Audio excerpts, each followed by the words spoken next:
Olá, olá, paz e bem? Seguimos então com mais um comentário agora, a carta de São Paulo aos Coríntios, um comentário de São Tomás. Nós já temos alguns apontamentos nos comentários anteriores sobre o que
dando os devidos créditos de tradução e edição, passamos então ao comentário específico traduzido sobre o dom de línguas. Lição 1, referente a 1 Coríntios 14, versículo 1 a 4.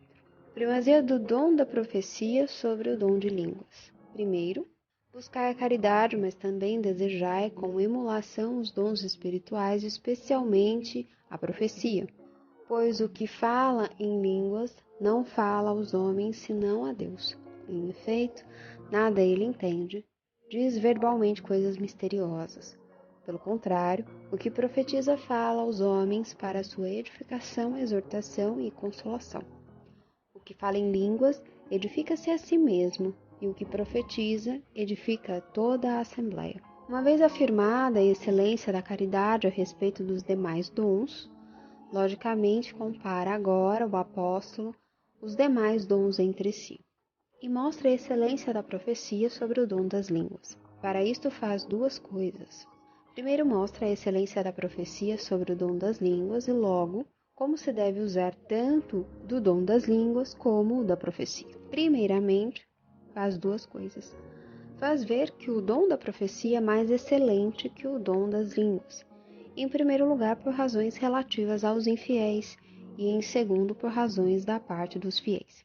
A primeira parte se divide, por sua vez, em duas. Primeiro, mostra como o dom da profecia é mais excelente que o dom das línguas, pelo uso daquele nas exortações ou ensinamentos. Em segundo termo, pelo que vê do uso das línguas, que é para orar. Com efeito, para estas duas coisas é o uso das línguas.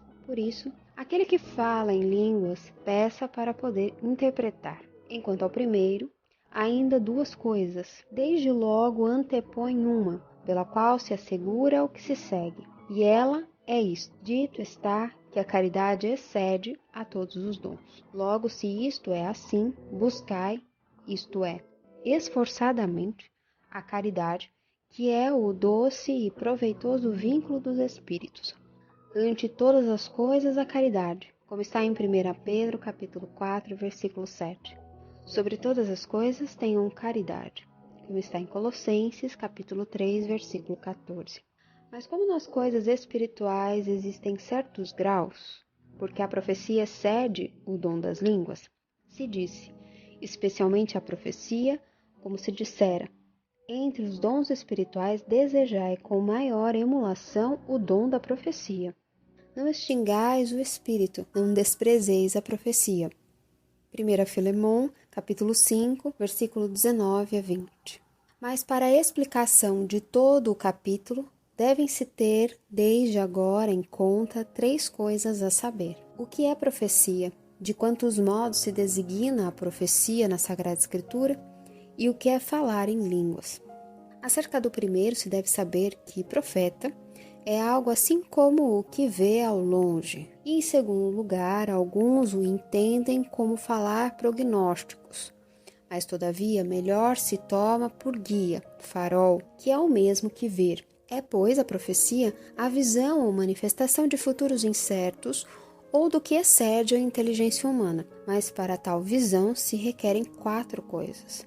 Com efeito, como nosso conhecimento é mediante as coisas corporais e por espectros ou imagens tomadas das coisas sensíveis, primeiramente, se necessita que na imaginação se formem semelhanças corporais das coisas que se mostram, como ensina Dionísio, pelo qual é impossível que nos ilumine a luz divina, se não seja mediante a diversidade das coisas sagradas envoltas em véus. O que em segundo lugar se necessita é uma luz intelectual que ilumine o entendimento sobre coisas que se devem conhecer acima da nossa natural cognição. Com efeito, como a luz intelectual não se dá senão sobre as semelhanças sensíveis formadas na imaginação para serem entendidas, aquele a quem tais semelhanças se mostram não pode ser chamado profeta, mas senão um sonhador, como o faraó, que embora viu espigas e vacas, as quais indicavam certos fatos futuros, como não entendeu o que viu,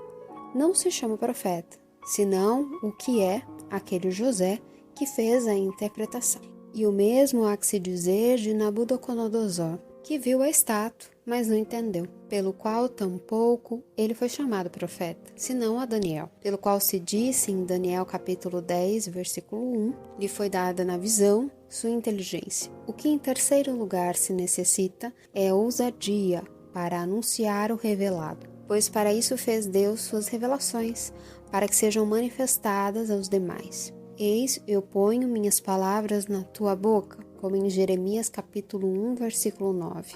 O quarto são os milagres, que são para a certeza da profecia, pois se não fizerem alguns que excedam as forças naturais, não crerão naquilo que está por cima da cognição natural. Pelo que aponta ao segundo, os modos da profecia, sabemos que existem diversos modos de ser profeta.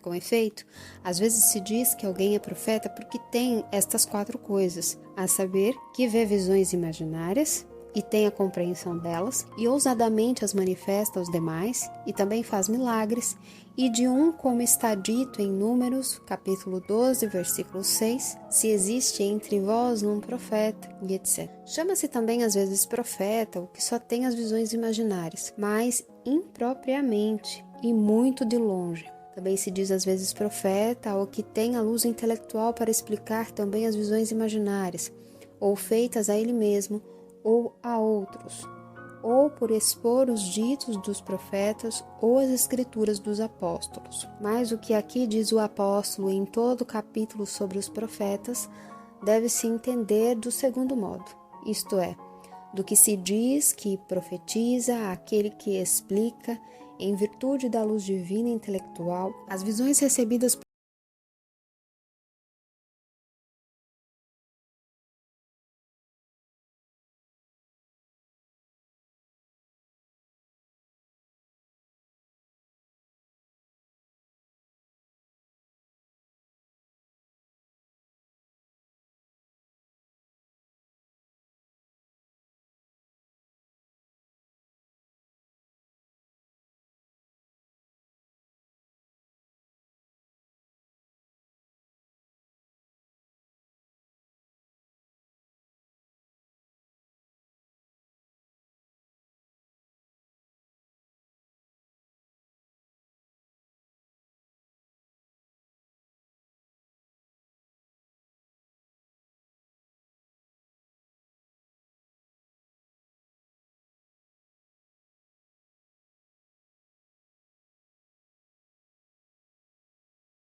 1 Coríntios, capítulo 14, versículo 5.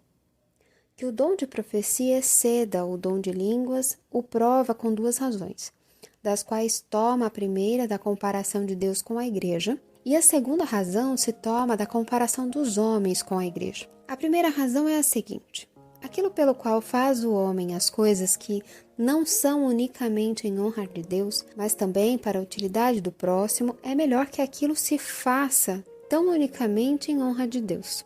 É assim que a profecia é não unicamente em honra de Deus, mas também para a utilidade do próximo, e pelo dom de língua se faz unicamente o que é em honra de Deus. Averigo esta razão, para o qual disse: o que fala em línguas edifica a si mesmo. 1 Coríntios capítulo 14, versículo 4. Dentro de mim, meu coração me ardia. Salmo 38, versículo 4. Em segundo lugar, enquanto a sua segunda parte, para o qual disse: mas o que profetiza edifica, instruindo a igreja, isto é, aos fiéis, edificados sobre o fundamento dos apóstolos e dos profetas, como está em Efésios, capítulo 2, versículo 20. Como se dissera: não menosprezo o dom de línguas, mas se dele carecesse, pois eu também o tenho, pelo qual disse: graças dou a Deus.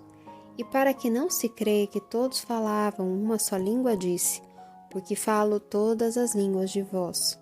Falavam os apóstolos em várias línguas, como está em Atos capítulo 2, versículo 6. Assim é que está escrito que em línguas estranhas, isto é, em diversos gêneros de línguas, e por lábios estrangeiros, ou seja, em diversos idiomas e modos de pronunciar, falaram a este povo, ao dizer aos judeus, porque este sinal se deu especialmente para a conversão do povo judeu. Nem assim escutaram, porque com sinais manifestos não creram, endureceu o coração deste povo, como está em Isaías, capítulo 6, versículo 10. Não obstante, o dom de línguas se ordena para a conversão dos infiéis.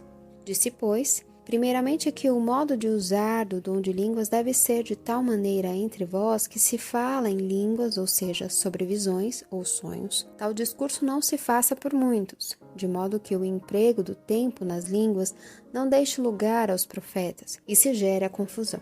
Senão que falem 2, e se for necessário 3, de modo que seja suficiente com 3, por declaração de 2 ou 3, como está já em Deuteronômio, capítulo 17, versículo 6. E é de notar-se que este costume é conservado até agora na igreja, porque lições e epístolas e evangelhos temos no lugar das línguas, e por isso na missa falam 2, pois só por 2 se dizem as coisas que pertencem ao dom de línguas, isto é, epístola e evangelho. Uma nota do tradutor: São Tomás fala dos mistérios da palavra de Deus interpretado corretamente pela igreja.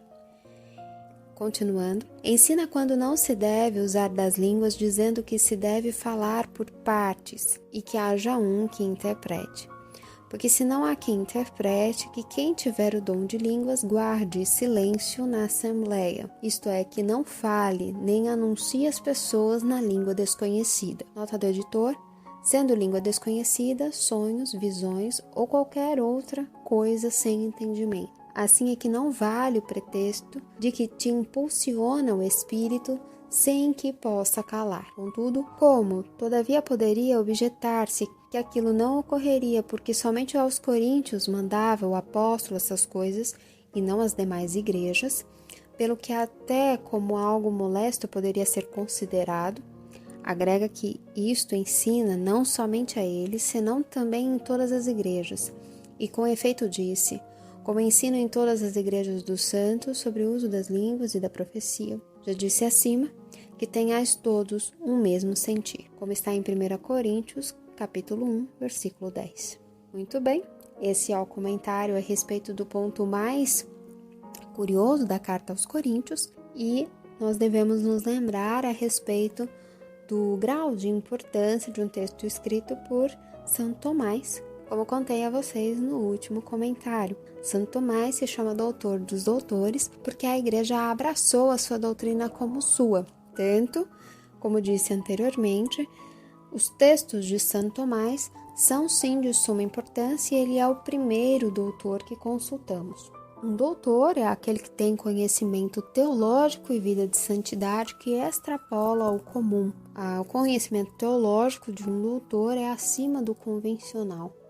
Por isso que na igreja nós só temos 33 doutores. Muito bem, paz e bem.